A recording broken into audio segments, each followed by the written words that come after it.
Hi, my name is Alara. I spent my entire adult life saving nearly $8 million just to give my parents peace in their final years. But peace never came, because the moment I handed them the keys to that dream house, my sister Kiva showed up, uninvited, and turned it into a battleground.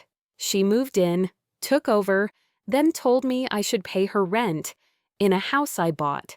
And when I refused, she called me unstable, told our neighbors I was abusing our parents, and tried to steal control of the property behind my back. So I made a choice. One I never thought I'd make. I sold the house, in secret. And when the new owners showed up 2 days later, you should have seen her face. But what Kiva did after that, even I didn't see coming. Before we dive in, what time is it where you are? Drop a comment below. Because by the end of this story, you may never look at family the same way again. My name's Alara. I'm 46, a tech consultant, born and raised in the Northwest. I've spent most of my adult life in hotels, airports, and conference calls. But last month, I finally did something just for me. Well, not just me. For them. For my parents. The house sits at the edge of Bainbridge Island, quiet and poised, with a glass front that looks out over the Sound. When the wind's right, you can hear the ferry's horn echo off the water. I saved for 15 years to afford this place. Every bonus, every stock option, every lonely night on the road, it was all for this one thing. I wanted to give them something I never felt growing up. Stability, pride, a home that was theirs, but that they never had to pay for. The afternoon we moved in, the air still held a bit of chill. I wrapped my cardigan tighter as I walked down the front steps and held out the keys to my parents. My dad took them slowly, like he was afraid to grip them too hard. My mom blinked, smiled, then blinked again. I didn't cry, but my throat ached in that way it does when you're holding something back. Before I handed the keys over, I reached into my coat pocket and ran my thumb across a small metal key I'd kept clipped to my keychain for 20 years. Home, it said in tiny engraved letters. That key belonged to my first shoebox apartment in Portland. Moldy pipes, creaky floorboards, but it was mine. I didn't say anything out loud. I just slid the little key into my coat pocket and handed over the gleaming set to my parents. We walked into the house together. Hardwood floors, high ceilings, soft light pouring in from the bay windows. For once, everything felt still. And in that stillness, I found something close to peace. Until I heard the crunch of tires on gravel. I thought maybe a delivery truck had gotten lost. But when I glanced out the window and saw Kiva's silver SUV pulling into the driveway, my stomach dropped. No call, no heads up, no, hey, mind if we swing by? Just their car, gliding in like it, belonged there. Kiva stepped out first, all bright lipstick and oversized sunglasses, grinning like she'd just won something. Her husband Owen followed, carrying a small duffel bag and glancing at the house like he was appraising it. Surprise! Kiva chirped, arms outstretched like she was greeting us at Thanksgiving dinner. I stood at the doorway, not moving. Kiva brushed past me, kissed our mother on the cheek, and looped her arm through hers. Oh, this place is perfect. Just perfect. Mom, you'll love having all of us under the same roof again. All of us? I looked at Dad. His jaw had set in that rigid way it always did when he was trying to keep the peace. My mother's smile wavered. Then her eyes met mine, apologetic, small, like she'd already given up trying to stop it. No one said, "This isn't your house, Kiva." No one said, "You can't just move in." No one said anything. I felt that old, familiar silence wrap around me like a blanket soaked in ice water. Kiva started pointing at different rooms as if she were leading a real estate tour. That one's probably best for the nursery. Owen and I can take the one upstairs. And the downstairs room? Mom and Dad, you'll love the light in there. Owen chuckled. Hey, where do we park? Just out front for now? I stood frozen in the entryway. This wasn't a conversation. It was a quiet takeover. It was happening again.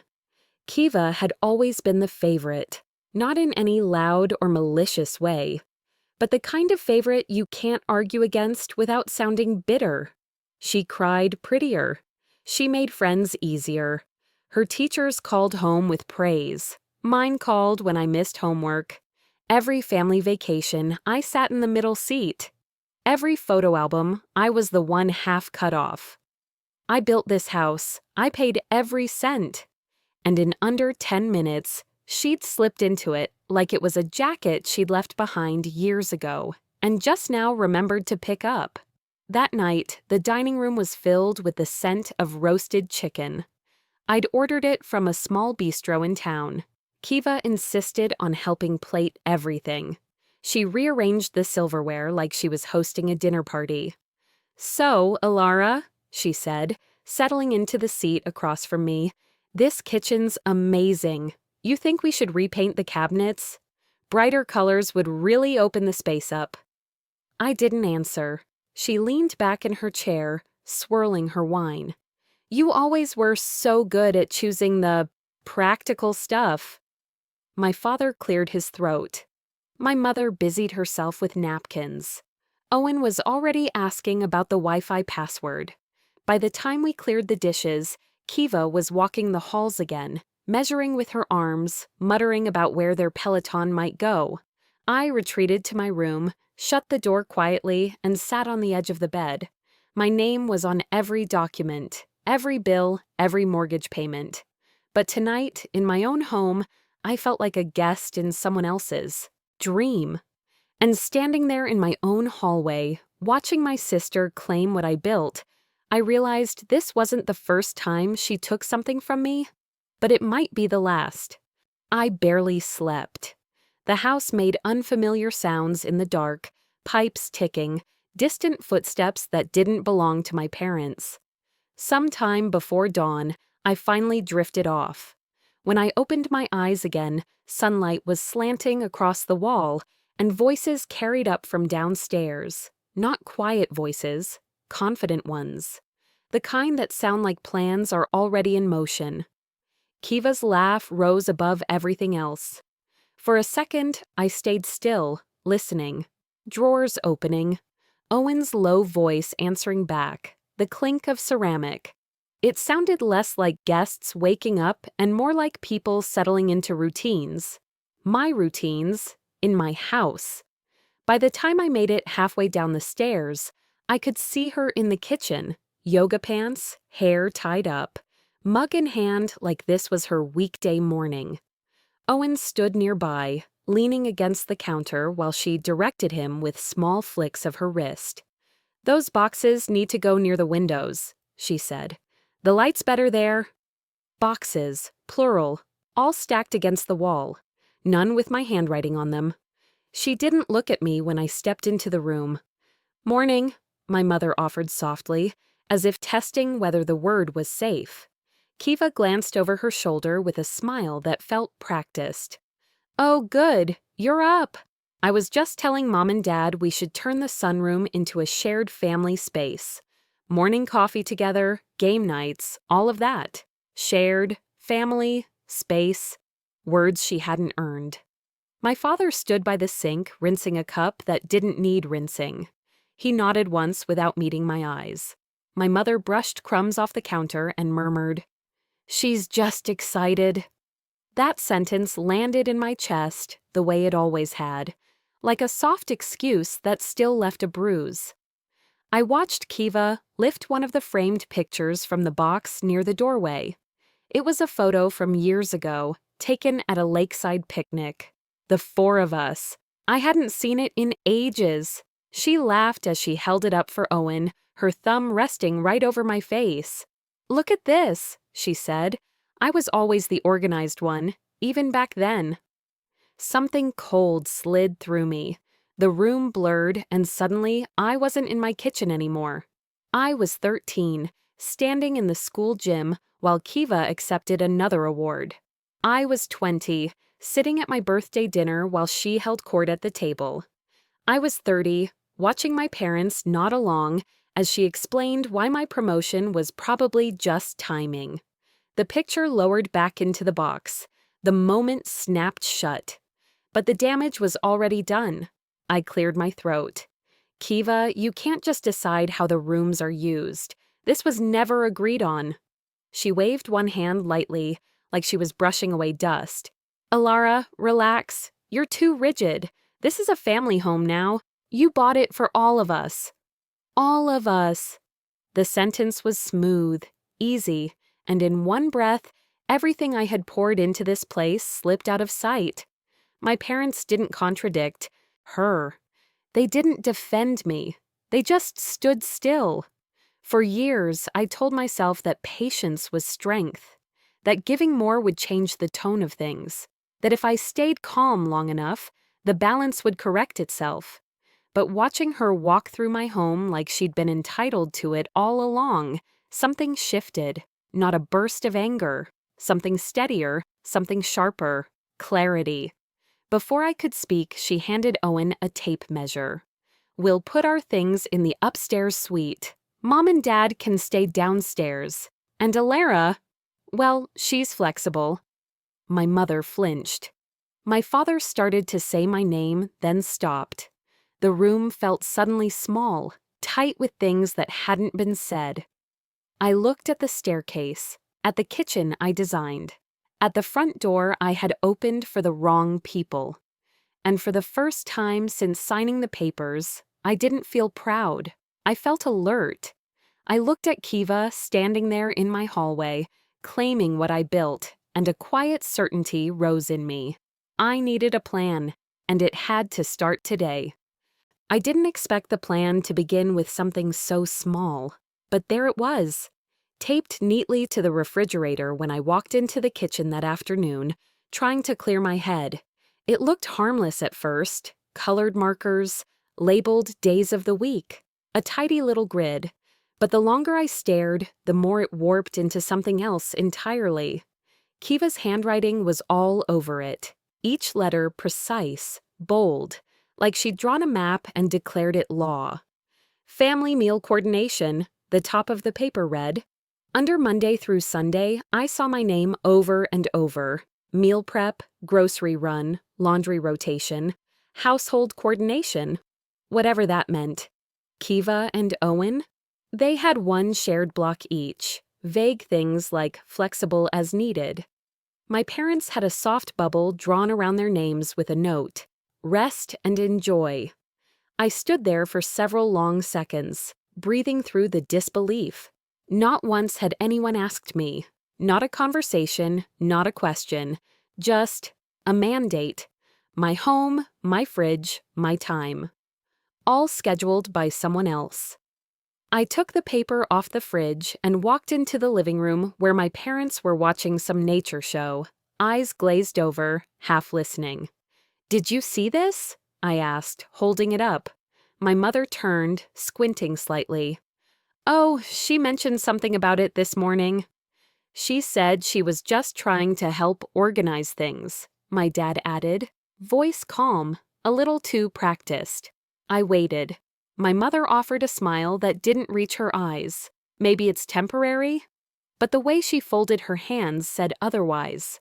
The way my father focused on the TV instead of looking at me said more.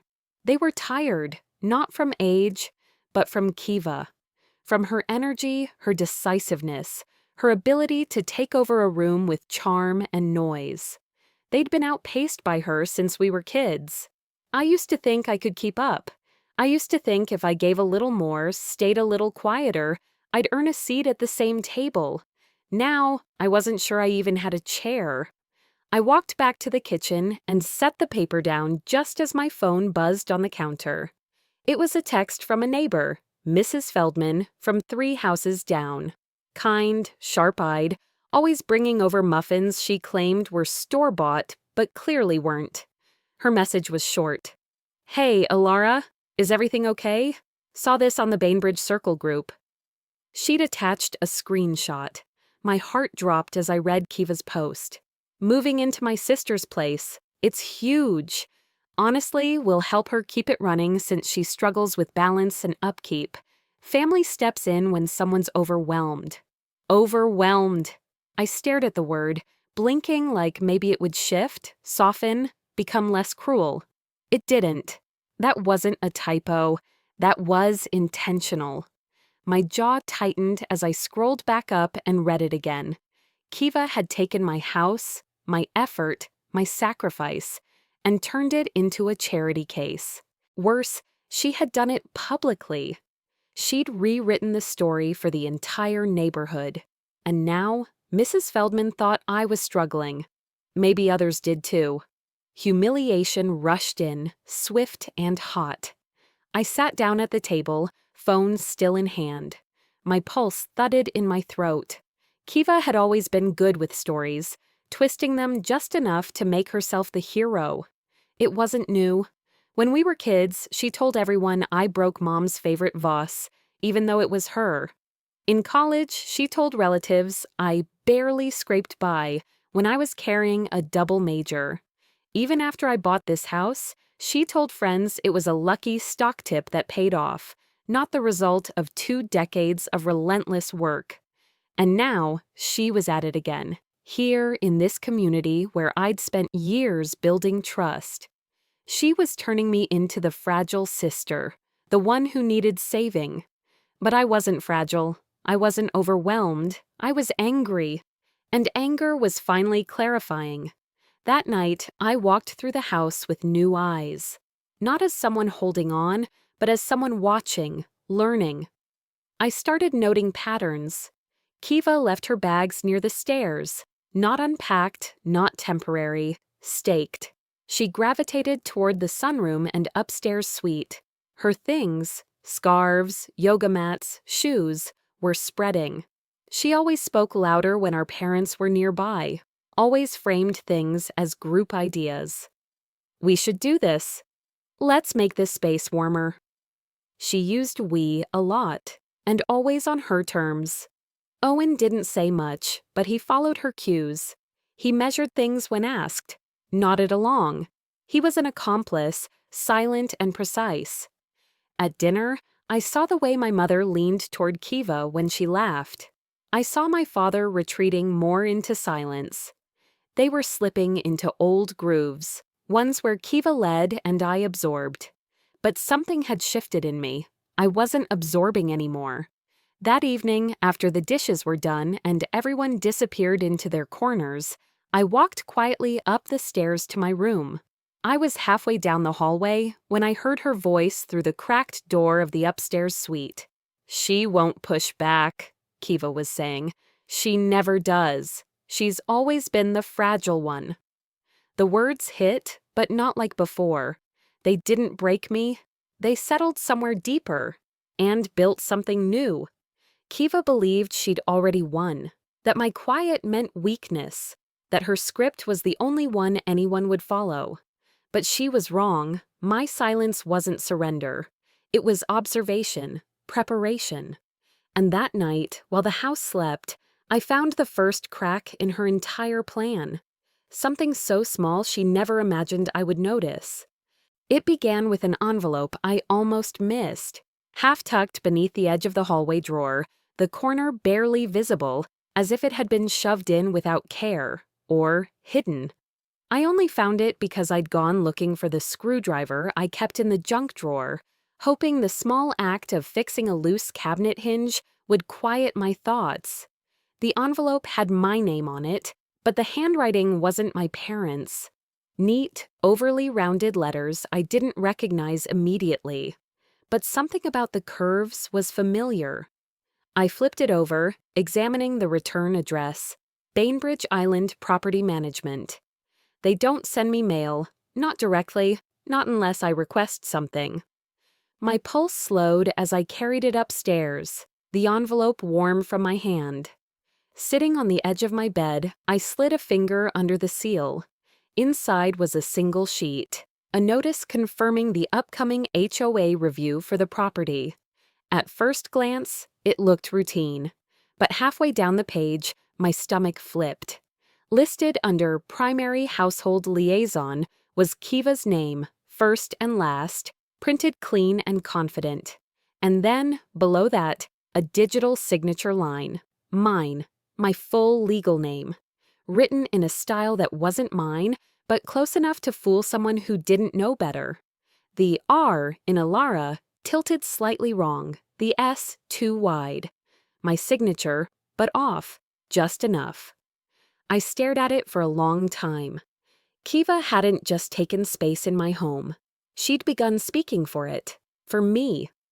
Heart pounding, I stood, the paper trembling in my hand, and walked back downstairs. The house was quiet except for the ticking of the wall clock and the soft hum of the refrigerator. My parents were in the living room, watching a rerun of a show I didn't recognize. My mom had her knitting in her lap. My dad held a half-empty glass of water. I didn't accuse. I couldn't. My voice came out softer than I expected. Did either of you give Kiva permission to handle the HOA for the house? They both looked up, startled. My mother blinked. What do you mean? I held out the paper. My father squinted at it, then leaned forward. He didn't take it, just scanned. She mentioned something about needing to update a few things. I thought she was just helping out. She forged my name, I said, keeping my tone steady. She's listed herself as the primary contact. My mother's fingers paused in her knitting. Maybe it was a mistake. No, I said, gentler than I felt. It wasn't. My father let out a long breath, setting the glass down on the side table. She said you were too busy to handle the small stuff, that she'd just manage the paperwork, nothing serious. But you didn't sign anything? I pressed. He shook his head slowly. No, she said she'd take care of it. And that was the problem. Kiva always took care of things, wrapped it in helpfulness, offered it as ease, and made sure no one asked too many questions. My mom's voice came barely above a whisper. She's trying to help, Alara. But she didn't ask, I said. She just decided, again. Neither of them had an answer. Later that night, when everyone had gone to bed and the house fell into its soft, predictable rhythm, furnace humming, wind brushing against the windows, I moved through the downstairs quietly, as if not to wake the furniture. I wasn't looking for anything. I didn't have to. It found me. Under a pile of home magazines on the dining room sideboard, something thin and stiff caught my eye. I slid the papers aside and found it. A printed document, stapled. Across the top, long-term household reassignment plan. It wasn't a joke. The headings were real. Reallocation of shared spaces, redistribution of tasks, adjustment of bedroom assignments, integration of extended family unit. My name was listed at the bottom, next to a note that read, Alara, transitional role. Potential relocation within 6 to 12 months. I stared at it so long, my vision blurred. They weren't just taking over. They were planning to phase me out, like I was a project to be sunsetted. My breath came shallow. I sat down on the floor, knees weak. Cold hardwood pressed against my skin, grounding me just enough. This house. I chose every beam, every tile, every window for its view. I worked late hours for years, said no to vacations, poured bonuses into a separate account I never touched. This house wasn't just a gift to my parents. It was a piece of me. And now I was being reassigned.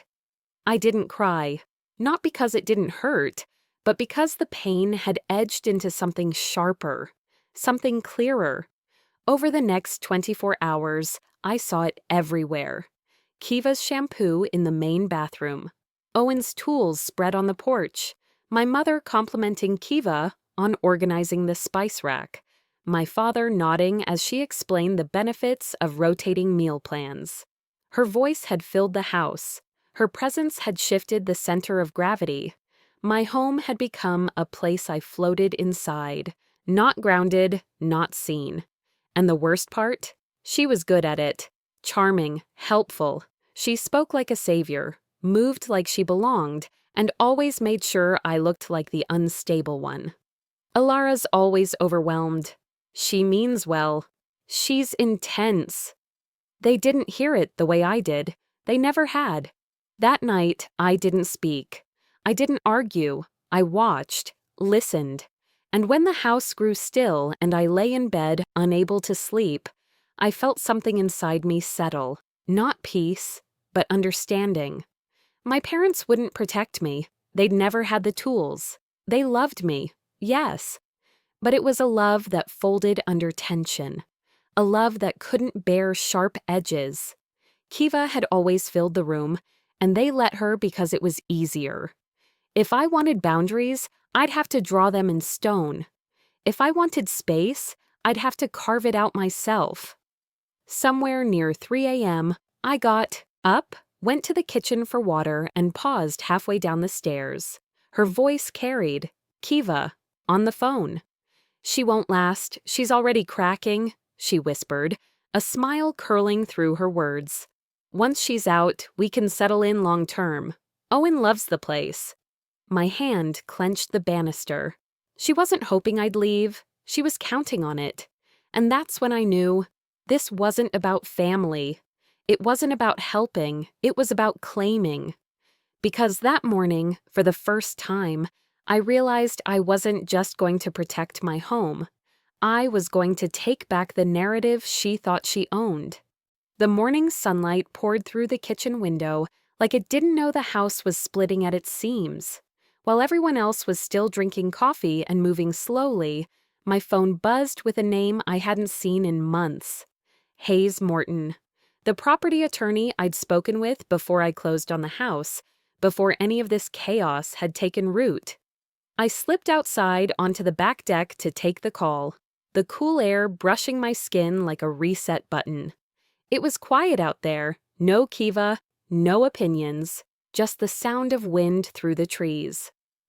"Hi, Alara," Hayes said, his voice calm and professional. "I was going through old files and noticed you never followed up on the estate trust option we discussed, just wondering if you were still interested." Back then, I didn't need it. Everything had felt stable, no urgency. I bought this house as a legacy, something for my parents to enjoy while they still could, something I'd hold on to, pass down, preserve. But now everything felt like it was hanging on by a single thread. I said, swallowing hard. "Things have changed. I'd like to revisit the trust structure." He asked gently, "Is anyone else living in the home with you now? Anyone who might be affected by ownership changes?" I paused. The air felt colder than it had a moment ago. "Yes," I said. "My sister, her husband, and my parents." Hayes was silent for a beat, then, "Are there any written agreements about their stay?" "No." That could be problematic. The words sat heavy in my chest. "Look," he said, his tone still neutral, but firmer now. "When family moves in without clear contracts, things can get murky, especially if they've been here for more than a few weeks. Even if they don't own a penny of the house, if they act like residents and you treat them like residents, they could claim some kind of rights," I finished. "Exactly. Not ownership, but they could slow you down, block sales, delay legal actions." And just like that, I saw the full picture. Kiva didn't need to take over legally. She just needed to stall, create enough friction to keep me stuck, while she spun her stories and took more space, while she waited for me to either explode or vanish. Hayes continued, "If they decide to contest any future decisions, even if they have no case, it ties up the house. You can't sell, can't restructure. Not until the dispute is resolved." That's when it hit me. She didn't have to win. She just had to trap me long enough to feel like she had. After we hung up, I sat there on the deck a while, staring out at the water. The bay was calm, smooth, deceiving. I knew then what I had to do. I couldn't tell anyone, not Kiva, not my parents, not even a hint. Because if they caught wind, especially Kiva, She'd dig in deeper.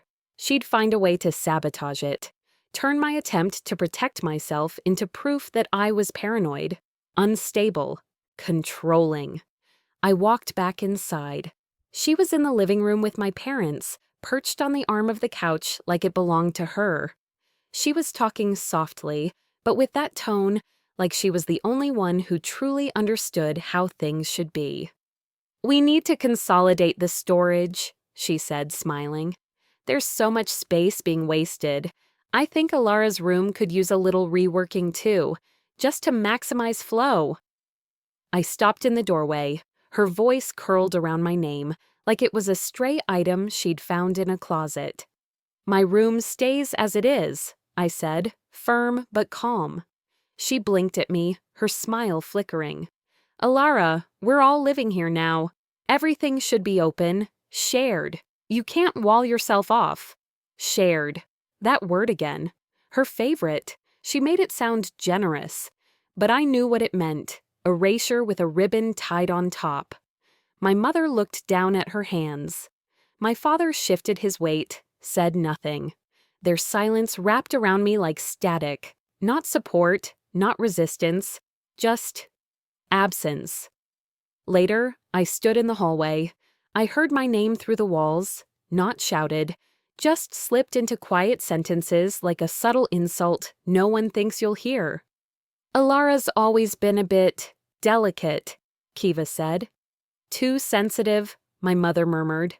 "She means well," Owen added. And that was it. 3 simple lines, spoken like facts. Like I was a phase they had to manage through. I backed into my room and closed the door. My hands trembled as I opened my laptop. Hayes had already emailed the documents I needed. The trust. It wasn't just legal, it was protection. A declaration. A boundary written in ink and notarized. I scanned the forms, trying to absorb every detail. It wasn't simple, but it was doable. And it had to be done fast. That's when I heard her outside my door. Her voice lowered, like she thought I wouldn't catch it. "If she won't share," Kiva said, "we'll make her. She can't keep shutting us out. Not in this house." This house. She said it like it was already hers. And maybe that's when I stopped hoping for fairness. Because if they were planning to force their way in, I needed to plan my way out. And far sooner than anyone guessed. The next morning came colder than usual, the air outside holding a kind of weight I couldn't shake. I'd barely slept, my mind circling Kiva's voice from the night before like a hawk around prey.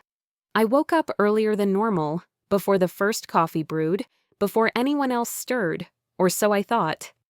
As I moved down the hallway, I heard voices, low, urgent. It stopped me cold just before the kitchen entrance. "She's starting to push back," Kiva whispered. "If she gets difficult, we'll have to accelerate everything." I froze. Owen's reply was flat. "We can't lose this place. I already told my boss we're relocating long-term. If she changes her mind now, we're sunk." They weren't discussing possibilities anymore. They were confirming plans. This wasn't a trial stay. This wasn't about helping our parents. They had already planted roots in my house, built futures off my name, and left me out of the decision entirely. I backed away quietly and returned to my room, locking the door behind me. Except it wasn't fully shut. My heart thudded in my ears as I scanned the space. My top drawer sat slightly open. The stack of trust documents I had placed neatly on my nightstand had shifted, sitting crooked near the edge like they'd been flipped through. My laptop was still open, but something was wrong. A file window I hadn't opened was glowing on the screen. I hadn't left it like that. Kiva had been in here. She'd crossed a line she couldn't pretend was unintentional. Not this time. My private space, my legal documents, my decisions. I stepped back into the hallway, every inch of me pulsing with fury that I swallowed before it could speak for me. I found her near the stairs. "Kiva," I said, calm and even. She turned, all polite disinterest. Yeah. You were in my room. She raised an eyebrow. No, I wasn't. I held up the papers. These moved. She folded her arms, tilting her head just enough to look condescending. Maybe you're tired. You've been under a lot of pressure lately. There it was again. Her favorite story. Poor Alara. Always overwhelmed. Always imagining things. Behind her, my mother peeked from the living room. My father hovered close behind. They both looked concerned, not at what had been done, but at my tone, the tension I was clearly carrying. Kiva was winning them with quiet implication and practiced innocence. I turned away before my voice could crack. Back in my room, I sank onto the edge of my bed, rage and helplessness flooding my chest. That's when my phone buzzed. Backup complete. New audio file saved. I blinked. I hadn't set my phone to record anything. Curious, I tapped into the file, and the hallway conversation from earlier spilled into my ears. Kiva's voice, clear as glass. If she won't share, we'll force her out. She can't keep shutting us out. Once she's out, we take over everything. Everything. That word gutted me. It wasn't a slip, it was intent. They were planning to remove me, not hypothetically, not over time, but now. It was happening, and they assumed I wouldn't fight. But I had proof now. For the first time, I didn't react. I studied. I listened to the recording again, taking in every tone, every phrase. It wasn't just manipulation. It was a coordinated effort to dismantle me, not through violence or legal means, but through story, subtle control, quiet dismantling of my place. I considered rushing to my parents, playing them the file. But something inside me said, not yet. Kiva thrived on me reacting emotionally. She needed it, my outrage, my hurt, my outbursts, to twist the narrative. So this time I'd do it differently. Let her think I'm cracking. Let her believe I'm barely holding on. Let her underestimate me, again. By late afternoon, Kiva knocked on my door, sugarcoating her voice like she always did when she was ready to manipulate. Alara, she chirped, since we're all here, I think it's time we sit down and have a family meeting. We need to be clear about responsibilities moving forward. I opened the door slowly. She smiled like she expected me to refuse, expected tears, anger, a slammed door. Instead, I nodded. Sure, I said simply. Let's talk soon. Her expression flickered, barely, but I saw it. Confusion, a hairline crack in her confidence. She didn't know what had changed, but she felt the ground shift, even if she didn't know why. I spent the rest of the evening in my room, quietly reviewing the recording again and preparing a secure backup. As the house dimmed into nighttime silence, I stepped out onto the back deck to feel the cold air wrap around me. It smelled like pine and salt. Things that reminded me this place was mine.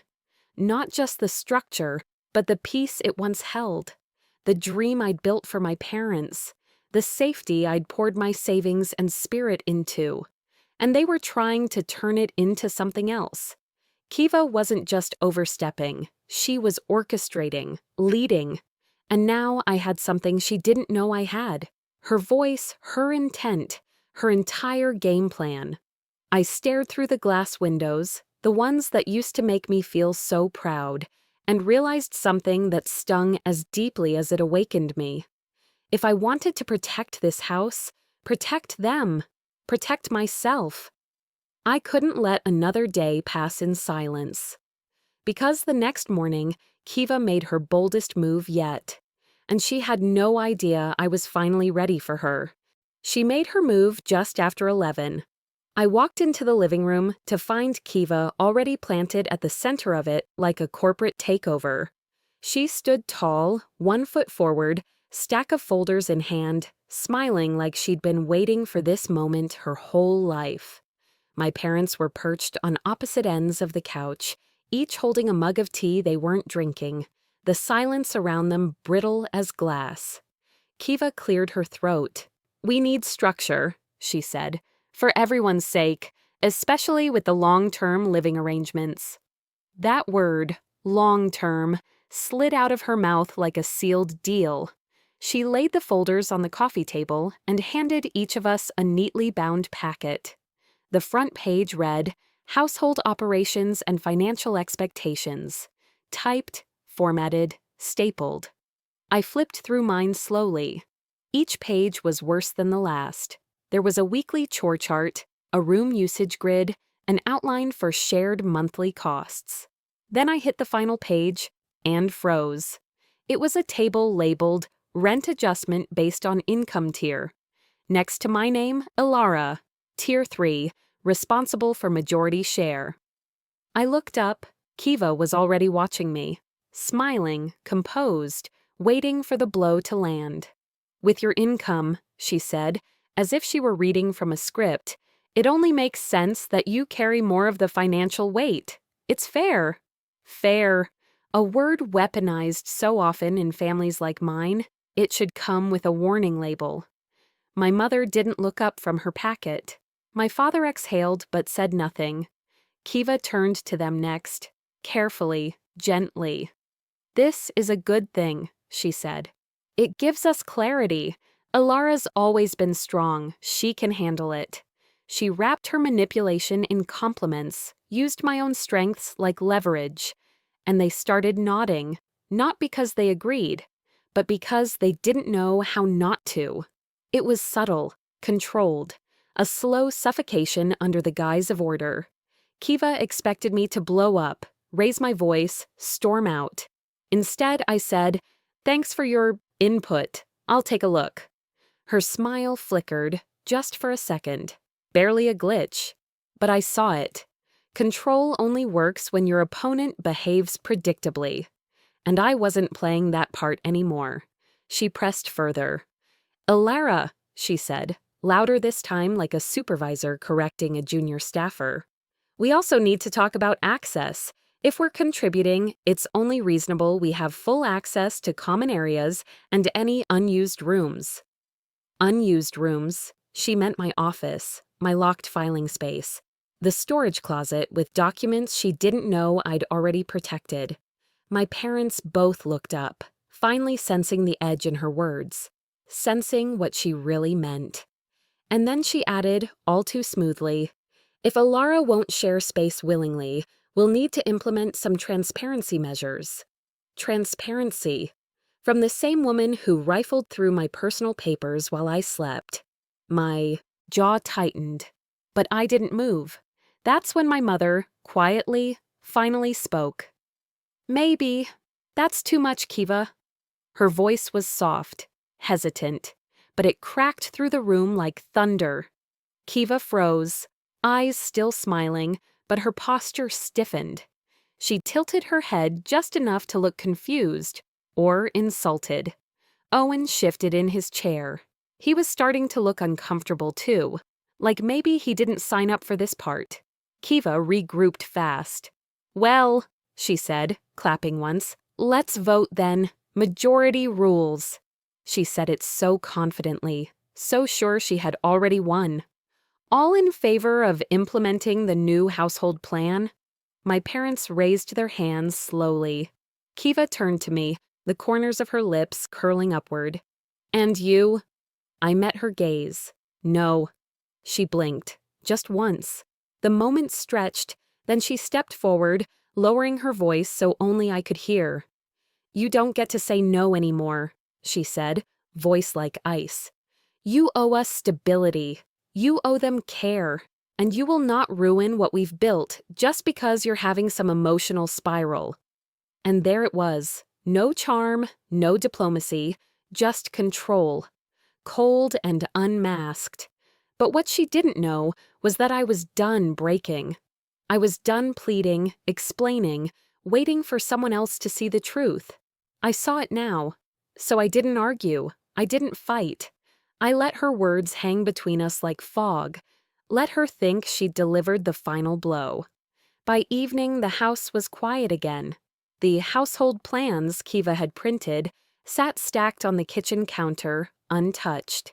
My parents looked pale, distant. Owen barely spoke. Kiva walked down the hallway like she owned it, certain she'd won. But she hadn't. Because tomorrow, I wasn't waiting. And the very next day, I set into motion the plan that would end all of this once and for all. It started at 8:17 a.m., with a phone call I never thought I'd make.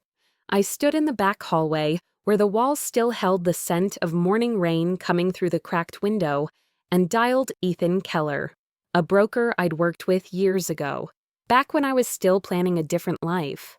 When he picked up, his voice was easy, casual, like we were old friends catching up.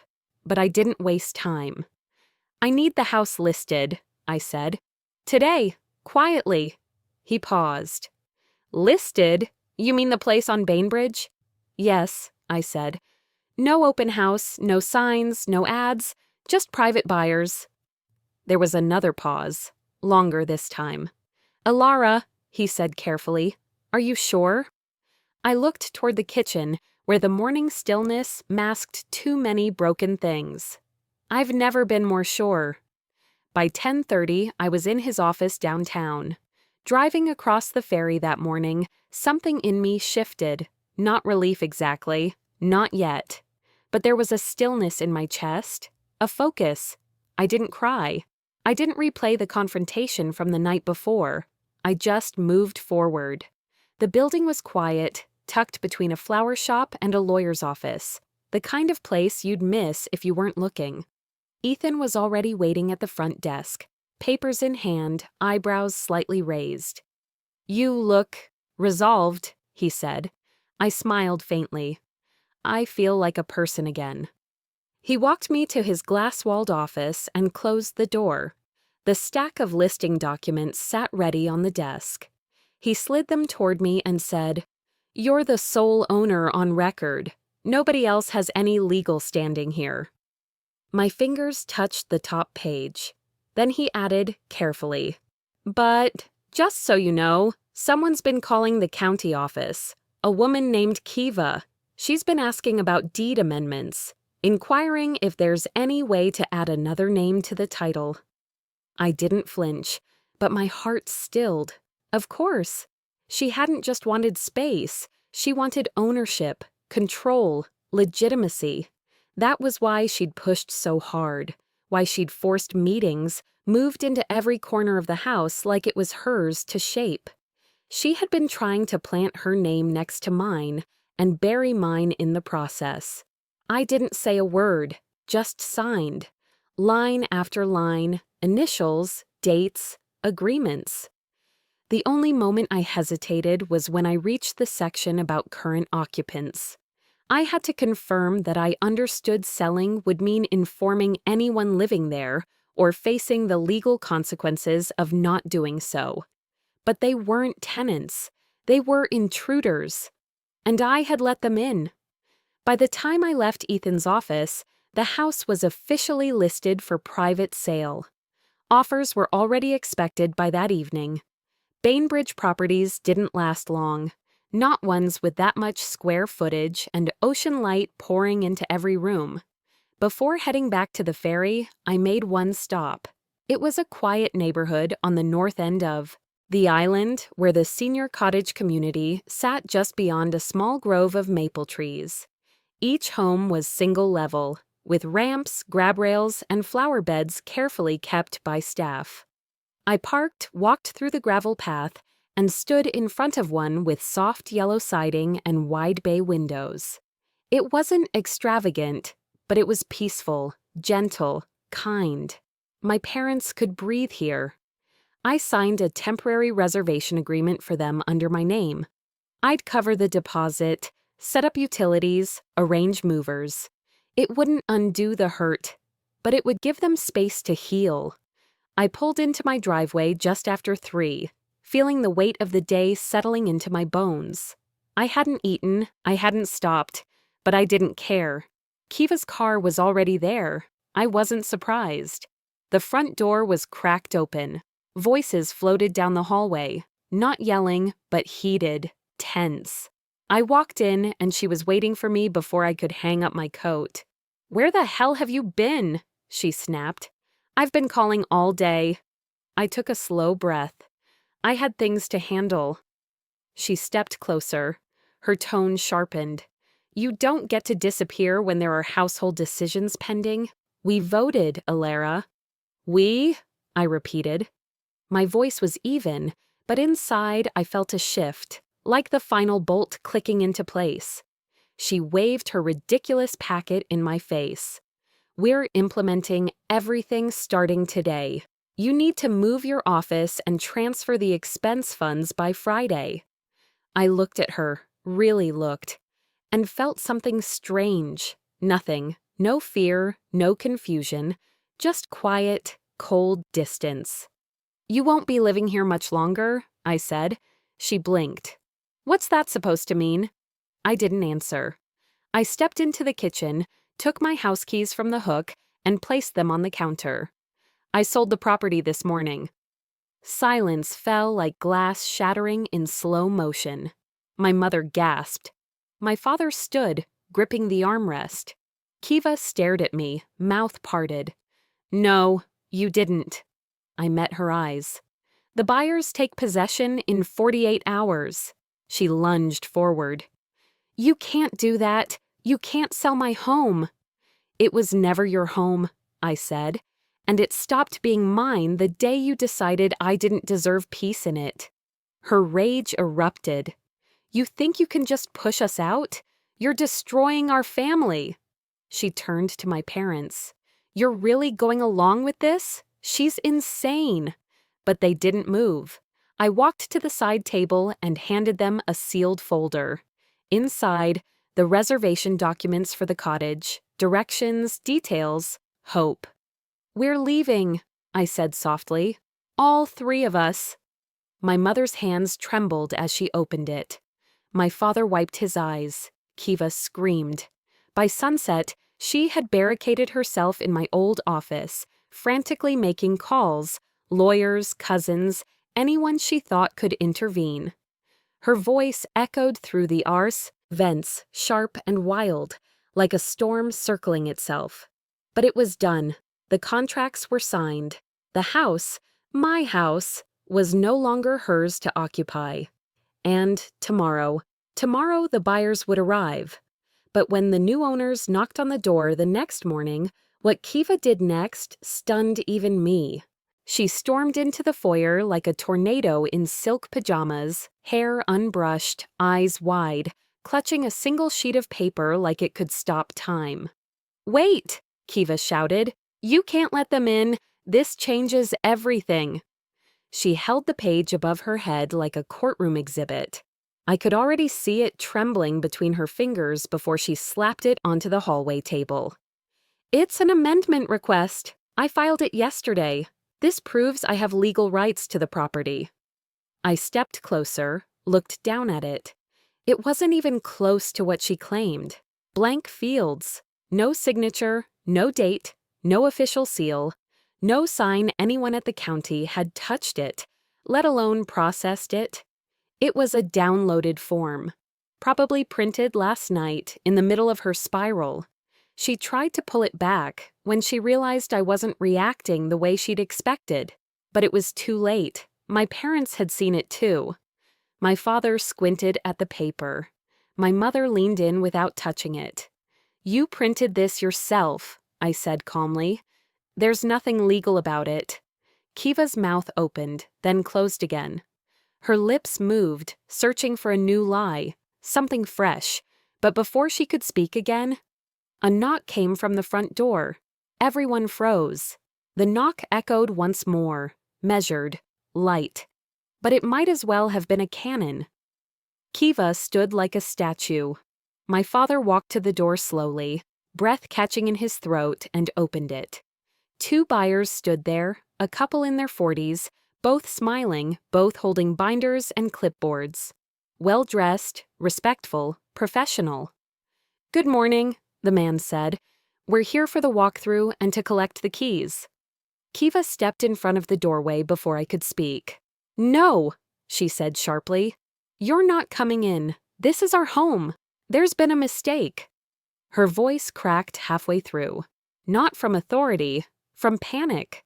The woman looked at me, eyebrows raised. I gave a small nod and gestured them inside. Kiva widened her stance like a human barricade. "You don't understand," she said louder. "She manipulated this entire thing. My parents didn't even know she was selling." My mother flinched. My father took one small step back, eyes on Kiva. She kept going. "This is a forced sale. She's isolating them. She's unstable. She's dangerous." Then she made the mistake that undid whatever thread of sympathy might have still lingered. She pointed at my father and shouted, "He's old. He doesn't even know what he's signing anymore. She's taking advantage of him." The room went still. I didn't have to respond. Because he did. My father straightened, slowly, his hands clenched at his sides. "Don't ever speak to me like that again," he said, voice steady, cold. Kiva blinked. Then my mother stepped beside him. Her tone didn't rise, didn't shake.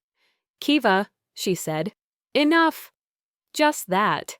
But it landed like a gavel.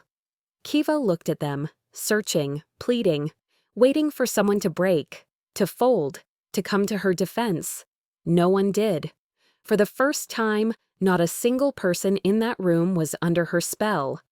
While she stood frozen, I walked the buyers through the paperwork at the kitchen counter.